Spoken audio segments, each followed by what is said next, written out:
PPE tome 3, Aurélie, IML, 9h30. Aurélie, 36 ans, enfile nonchalamment sa veste polaire mauve par-dessus sa tenue blanche et se glisse au sein de ses crocs.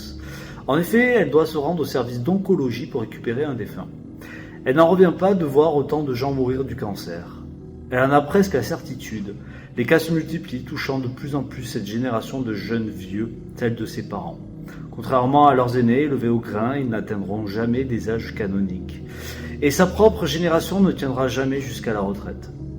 Elle traîne les pieds, non pas par dégoût de son métier, mais pour éviter de croiser ce connard.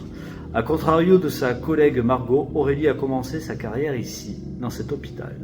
Après une scolarité médiocre, un bac sanitaire et social en poche, elle a suivi une formation d'aide-soignante. Une amie de la famille, travaillant ici, lui a proposé un poste dans ce service et elle a accepté sans hésiter.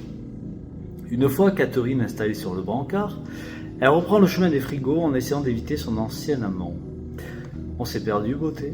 interpelle une voix derrière elle. Elle se fige puis se retourne lentement. Pierre est là, face à elle.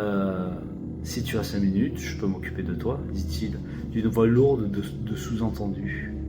Le regard lubrique de cet homme l'a fait se sentir sale. Aurélie lui montre le cadavre sur le brancard et tourne les talons en soupirant. La jante d'amphithéâtre n'a pas toujours été aussi farouche. Combien de fois ont-ils baisé dans des recoins à la va-vite, même à la morgue? Bien que ce soit un jour sans, s'il avait un peu insisté, non.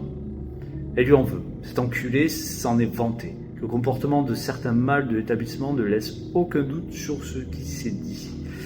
Aurélie n'est pas une pute.